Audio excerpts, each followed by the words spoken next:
Do you want to have the best compost for your garden, but you don't know where to start?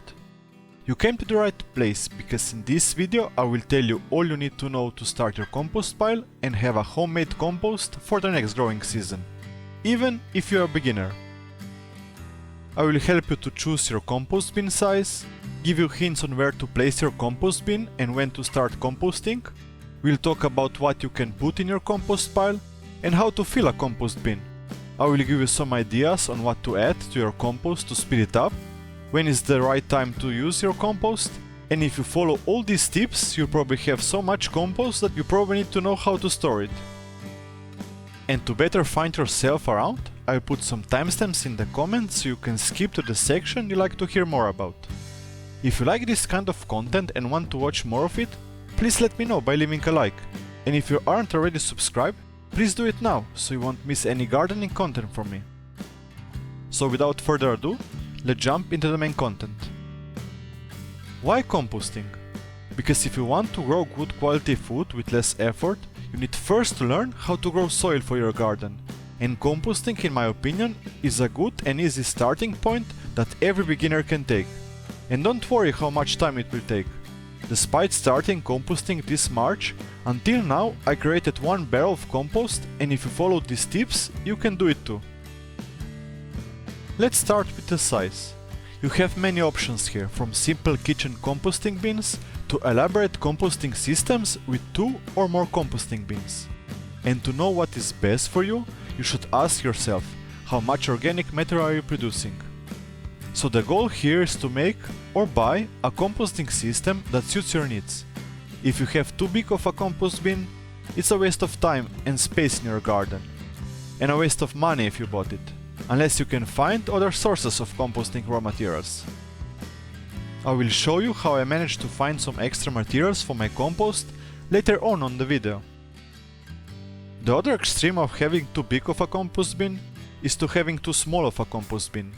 With it, you will need to throw much of your organic waste to your landfill, literally putting it to waste, instead of composting to a beautiful compost that you can use in your garden.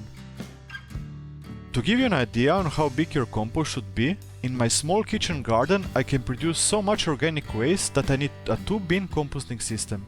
With it, I can start building a fresh compost pile, despite the fact that I already have a compost pile cooking.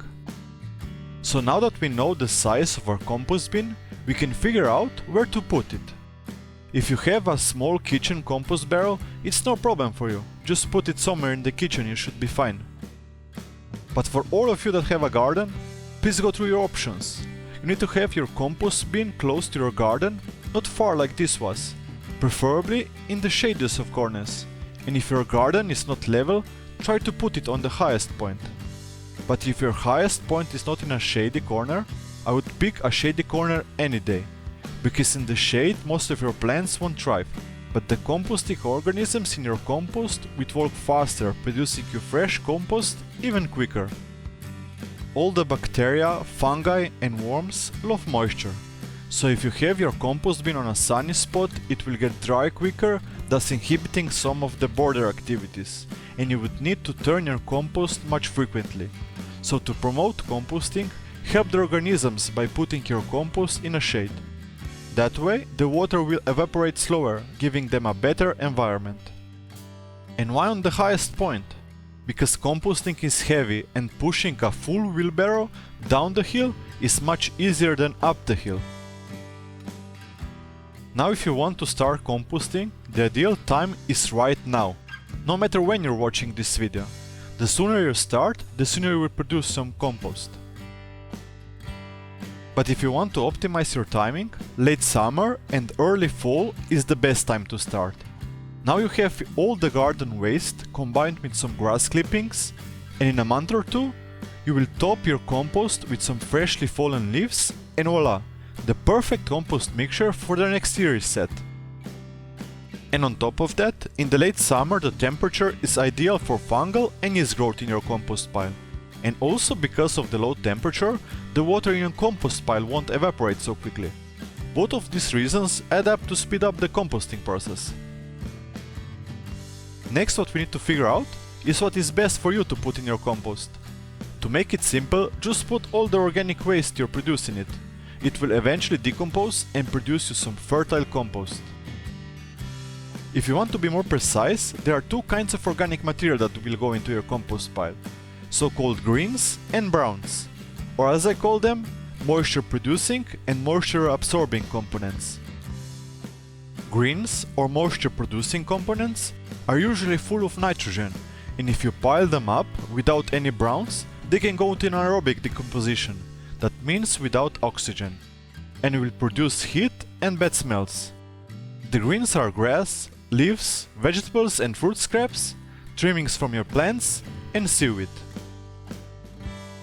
Browns are moisture-absorbing components that are full of carbon. On the other hand, when piled into a compost pile, will decompose slowly, with the help of fungi. The end result will be seen in a year or two and will be soft and fine compost.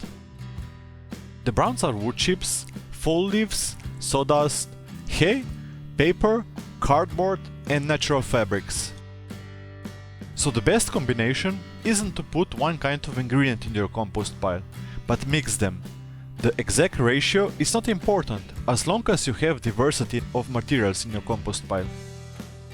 Is throwing all the materials into your compost bin okay?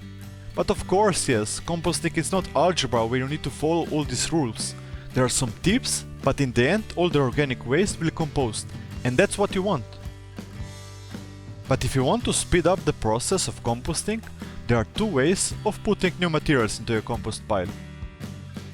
The first instance is where you're just starting your compost pile and you don't have anything in it. Then you should separate your browns and greens and pile them up in layers. Try to imagine a lasagna. Put one layer of greens followed by one layer of browns, and so on. That way you will have a good mix of browns and greens throughout your compost. And if you already have your compost pile, don't just throw new stuff on top. Make a little hole in the middle and put your fresh materials in it. And then cover it with the composting materials that were already in the compost pile. That way you will speed up the process and will see your finished compost in no time. And what to add if you want to speed up the process? This can be a separate video on the topic covering in depth. So if you want to see that, just comment speed and I will make a speed test over the fall and will show you the results. But in general, to speed up the process you can add different things. Moisture to dry components in form of greens or water. You can add up a mixture of beer and coke to promote yeast growth in your compost pile. Then you can add worms that will eat the disintegrating material and produce you splendid worm castings. Another way to speed up the process is by adding manures or compost leftovers that already have the microbiological fauna and flora to promote degradation in your new pile. So at this point your compost should be at the right size, at the right position, at the right time, filled with the right components. But for how long should you wait to use your compost? It all depends on your application. We can use the compost in three ways. We can use it as mulch. This can be done the fastest, because you don't need to wait until the end to use it. The organic material can be half composted, and this actually is better for mulching, because we retain moisture even better. So you can use it when your compost is a nice dark brown, but there are some distinct organic pieces in it, like leaves or wood chips. The other application is amending your soil. For this is best that your compost is almost fully composted, so you can use it when there are still some visible organic matter in it, but not much. And the last application is for the soil mix to start your seedlings. For this you need to have a soft, fully decomposed compost, preferably sifted, so you will need to wait until you can see any organic pieces in it, or just sift it. Pro tip: a sifter is also useful to sift out components like rocks and plastics. If you follow all these suggestions, you will probably have so much compost that you need to store it somewhere. But where? You can pile it up and cover it with a tarp. That way the rain can get to it, so it won't leach any nutrients into the soil and will wait for you for the next season. Or you can do it like I did and store it in a barrel. I prefer this method over the tarp because I don't want any unwanted creatures roaming into my compost like slugs, ants or other pests. So with the combination of all these suggestions, I'm sure you will produce a splendid compost for the next season. So please give it a try. And if you like this video, please give it a like. And if you are a beginner gardener and want to improve your odds when gardening, consider subscribing so you won't miss any tips and tricks I will post on the channel. And to hear 6 starting tips for your garden, click the video on the screen.